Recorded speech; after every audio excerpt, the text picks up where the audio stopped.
So over time, we've offered many suggestions about reach for the thought that feels better and so forth, because that's a calibration. We've encouraged you to do focus wheels. That's a calibration. We've encouraged you, when you feel good, to get on a rampage of appreciation so that you really calibrate to what feels good. Everything that we've ever offered to you has been about you calibrating to who you really are.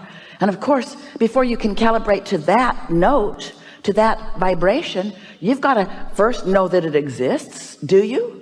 Do you know that you came forth from source, and that that source part of you is still there, offering a signal to which you can calibrate? Because if you can accept that, then everything else is easy for you. But if you haven't accepted that, then you are most likely, like most humans, calibrating to the loudest vibration in the room.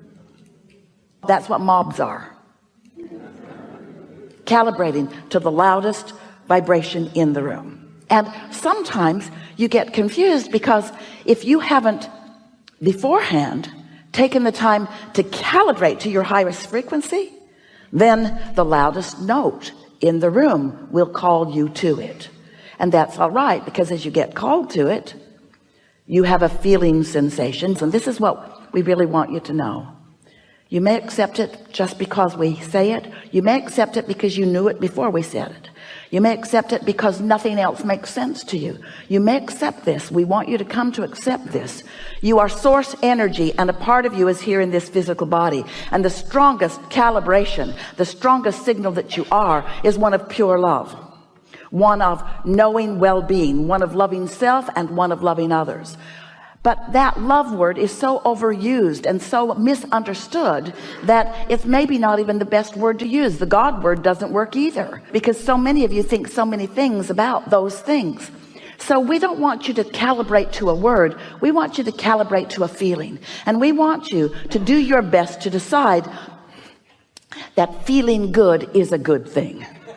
That feeling good is a good thing. So what we're talking about incessantly is identifying a vibration, a desired one, and then isolating it by focusing on it and not other stuff. And in doing so, eventually calibrating to that frequency. And now what's happened is you are one with you. Now, what's the benefit of being one with you, with who you really are? You've been around a long time. You've been calibrating longer than there are human words to describe or human concepts to comprehend. You're old. And that you that has become is pure positive energy, and it is dominant. That's why well-being abounds, even if you won't admit it. So this whole of who you are, this pure positive energy of who you are, this pure positive energy of who you are, has a point of attraction. Law of attraction is responding to that you. If you've been hanging around with us for a while, you've heard us say, we say it often, one who is connected to this stream of well-being is more powerful than millions who are not. So that point of attraction is powerful, more powerful. Hard to define how much more powerful. And we want you to contemplate for a moment with us why that part is so much more powerful in its point of attraction. Because there's no contradiction in the energy. Because the vibration has been identified and isolated and calibrated. And so since there is no contradiction, that signal is strong. Sometimes you calibrate to a signal that is not coming from source. It's coming from fear, or groups of people who are fear, rivers and streams, because every thought that's ever been thought still exists, and the law of attraction manages those thoughts too. So there are plenty of beliefs and thoughts and rivers and streams that humans think that if you're just bipping along, not thinking anything and just slightly negative about your life experience, you can easily, because law of attraction will draw you there, because law of attraction isn't doing what's best for you. Law of attraction is not even trying to do what's best for you. The law of attraction is not your mother. The law of attraction is an equal opportunity across the board responder to your vibration and a matcher of vibrations. So if you are ornery about something, the law of attraction will say, here's some more, here's some more, here's some more. It's just the way that it works, you see. So as the law of attraction is responding to everything that is abounding, you have choices. You can calibrate to wanted or unwanted, but you can't all of a sudden, after you've been calibrated, after you've been noticing, after you've been complaining, after you've been observing. Do you know, heard us say this many times if you've been hanging around with us, most humans offer most of their vibrations in response to what they are observing, which is a good thing if what you're observing feels good, but it is not a good thing if what you're observing feels bad. And if you've got the habit of observation, then you're going to have a mixed bag, and you're not going to be like your inner being who is consistently pure positive energy. Now that's okay. You're not ever going to be that until you croak. You're not ever going to be that until there is nothing in the physical realm that has your attention. And you came to the physical realm intending to give your attention to things in the physical realm, because calibrating to unwanted gives birth to what is wanted, and that's the evolution of all species. It's the expansion of the universe. It's a good thing, not a bad thing. You just have to decide, once you've taken that step one by knowing what you don't want and asking for more, you just have to decide if you're willing to start looking toward what you're asking for, or if you're going to stay in the defense mode of explaining to someone, usually your mother, why you want it. That's what other humans do to you. You say, I would really like this, and they say, what makes you think you deserve that? Most of the world doesn't have that. Who do you think you are? And you're usually not with it enough to say, I'm source energy in a human body, and I get what I want. You're usually not frisky enough to say, oh, well, it's nice talking to you. I think I'll go over here where I no longer have to talk to you. Because you are seeking calibration from me. Because now, why do you do that? Why do they, why does anybody, why do you seek understanding of others? Why do you want them to get you? Why do you want them to get you? Because if they get you, you feel better. You feel better than if they don't get you. We get that. But why is it important for them to get you? Here's the answer. Here's our answer. Take it or leave it. Here's our answer. The reason that you want humans to get you is because you've forgotten who really gets you. You've lost track of what it feels like to really be tuned in. So we don't want you to tune to this frequency. We don't want you to calibrate to the frequency of source for the power of it, although it is powerful beyond description. We don't want you to calibrate to that for the power of it. We want you to calibrate to that for the pleasure of it. And stop looking for love in all the wrong places. Stop looking for it with somebody who's depressed, or somebody who's jealous, or somebody who's lost. If you're walking along a mountain, it's a nice, great view.